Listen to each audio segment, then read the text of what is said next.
Hello everyone and welcome back. In this video, I want to talk to you about social media and specifically about a lawsuit that's going on right now in California. So in other videos where I've talked about behavioral health and specifically about social media, I shared with you, at least, from what I'm seeing, and this includes my own family, is we're sort of addicted to social media. And right here, apparently, there's a California woman suing Meta YouTube. And I'm going to put a link to this article in the description for the video. But this is a groundbreaking lawsuit because I think if she wins, it's going to open up, the floodgates for litigation. A young California woman suing Meta platforms, Instagram and Google's YouTube testified on Thursday in a landmark trial that her childhood social media addiction left her anxious, depressed, and insecure of her own looks, yet unable to give up her cell phone without feeling further angst. The plaintiff in the case, known as GM, she's now 20 years old, said her obsessive use of YouTube started at 6 and Instagram at 9. She says it disrupted her school performance, robbed her of sleep, stunted her social life, and stained family relations. She testified that her mother occasionally took away her cell phone, and that is also in our own family. Took away her cell phone away for periods of time, sparking fits of rage and heightened anxiety, and that even as an adult, she feels she can never give up social media. I can't. It's too hard to be without it. Asked by her attorney why she felt she needed her cell phone back so desperately when her mother seized it, she replied, "Because without it, I felt a huge part of me was missing, and I didn't have it. And if I didn't have it, I would be missing out on something, and it would send me into a panic." Wow.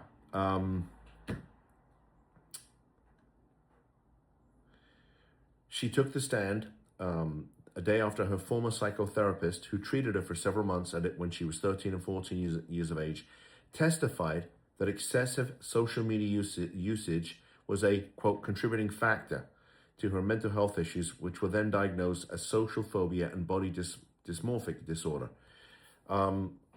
This is an interesting sentence because, from a legal perspective, if I'm defending this case, I'm going to say, there's no causation here. So not to get too complicated, but as lawyers, when we're on a case like this, we need to prove, that, quote, but for the social media, the plaintiff would not have been damaged.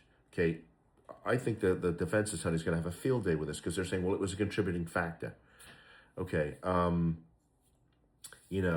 That's rather interesting.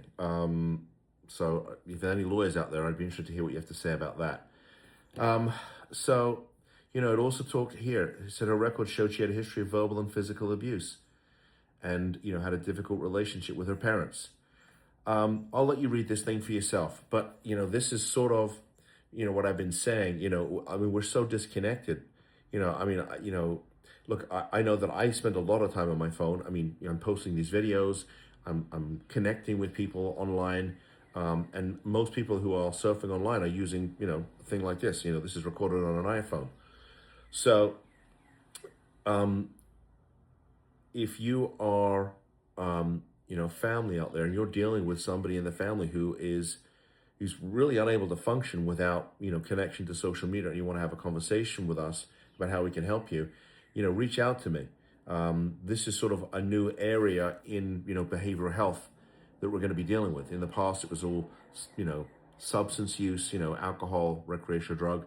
Then there's the COVID thing came along and we legalized marijuana, and that shifted things really into the sort of the mental health sphere. And, in the past, we've seen people, who are addicted to gambling and sex and pornography. And this is a new arena. And it really still falls within the behavioral health, world. But I think these are going to be challenging cases, and, kudos to the clinicians out there who are going to be dealing with this, I think, for quite some time to come. But I'd be interested to hear what you have to say, what you're experiencing with your own family members, and please share that with us. And if there's an issue you're having in your family and I haven't made a video, please post. I'll make a video for you. And because if it's affecting your family, it's probably affecting somebody else's. And I want you to get the information you need. This is the point of making these videos for you. If you like this content, please give me a thumbs up. It helps. And if you want more of this content, please subscribe to the channel.